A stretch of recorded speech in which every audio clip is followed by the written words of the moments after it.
जब एथेंस के बारे में सोचा भी नहीं गया था, जब मिस्र का अस्तित्व नहीं था, जब रोम के बारे में लोगों ने कल्पना भी नहीं की थी, तब भी काशी थी।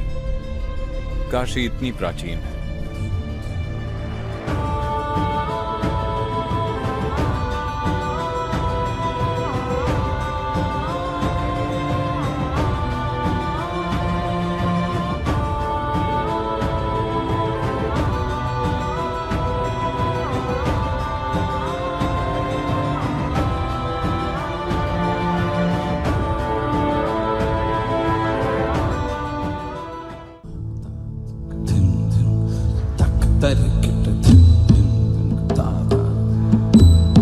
काशी एक असाधारण यंत्र है, जैसा न उससे पहले कभी बना न ही उसके बाद। ये शहर सिर्फ एक रहने की जगह ही नहीं थी, ये एक ऐसा यंत्र था जो आपको हर सीमा से परे ले जा सकता है। एक ऐसा यंत्र जो इंसान को ब्रह्मांड से जोड़ता है। भस्मांगरागाय महेश्वराय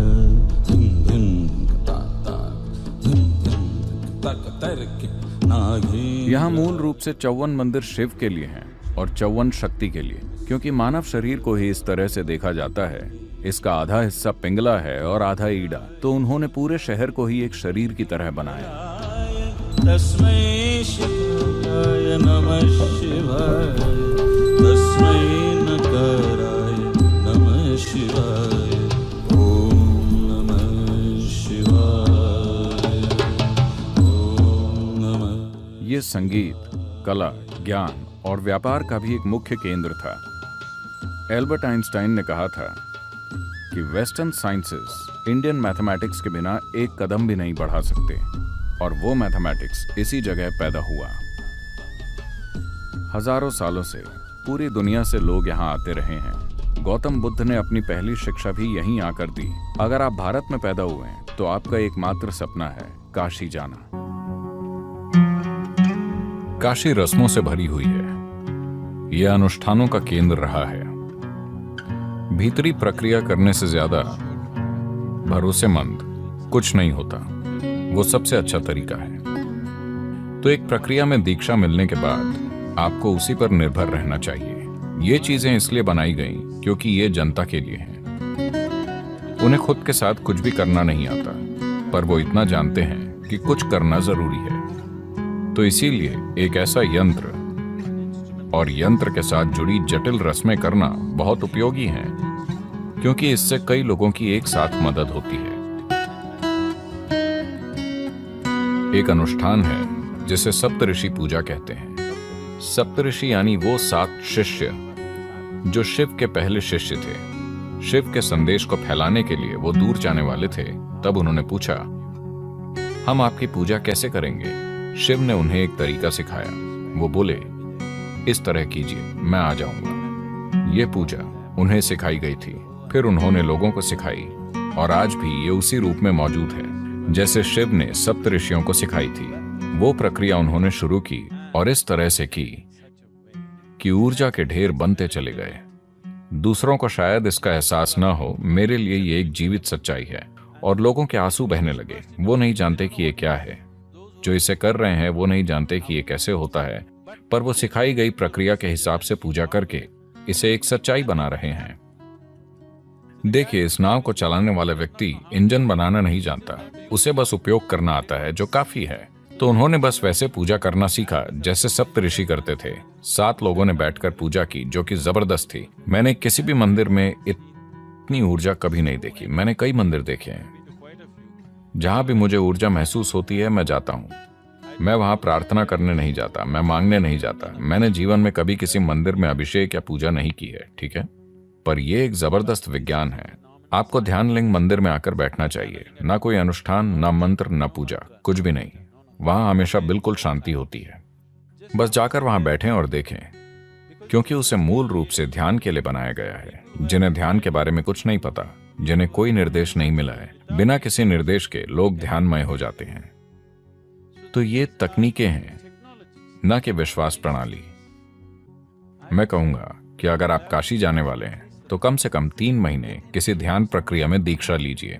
कुछ समय ध्यान कीजिए, थोड़े ज्यादा संवेदनशील और शांत बनिए। अपनी सारी मान्यताएं घर पर छोड़कर आइए। धन्यवाद, धन्यवाद सद्गुरु। ये दुनिया की सबसे जटिल और रिफाइंड मशीन है। ये काशी है। ये अद्भुत है कि किसी ने ऐसी जगह बनाई। इसे बहुत बुद्धिमानी और काबिलियत से बनाया गया है। इसके पीछे दृष्टि और करुणा ये है कि ये सभी के लिए उपलब्ध हो।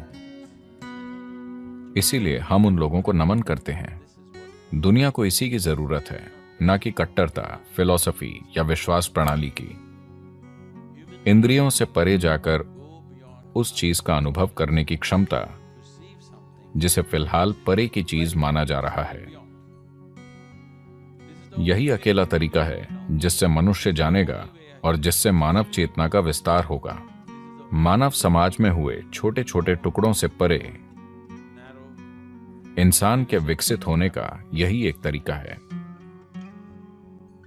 पर उन यंत्रों को व्यवस्थित रूप से नष्ट किया जा रहा है। इन चीजों को वापस लाना महत्वपूर्ण है। अतीत से हम बच निकले, पर क्या हम भविष्य से बच पाएंगे? ये मानवता का दुर्भाग्यपूर्ण इतिहास है कि धरती की सबसे महान चीजें नहीं बचती, सबसे भद्दी चीजें बची रहती हैं। यदि हम समाज में अच्छी संस्कृति चाहते हैं तो ये बहुत जरूरी है कि हम आसपास मौजूद संस्कृति का पोषण करें, वरना भद्दी चीजें वैसे भी हावी हो जाएंगी। भद्दी चीजें आसानी से प्रकट हो जाती हैं। संस्कृति को प्रकट करना बहुत मुश्किल है क्योंकि यह हजारों सालों में विकसित होती है। तो ये हमारी पीढ़ी की जिम्मेदारी है कि हम जीवन के सूक्ष्म पहलुओं को सामने लाएं और किसी तरह उन्हें जीवित रखें जितना हमसे हो पाए। हम एक और काशी नहीं बना सकते,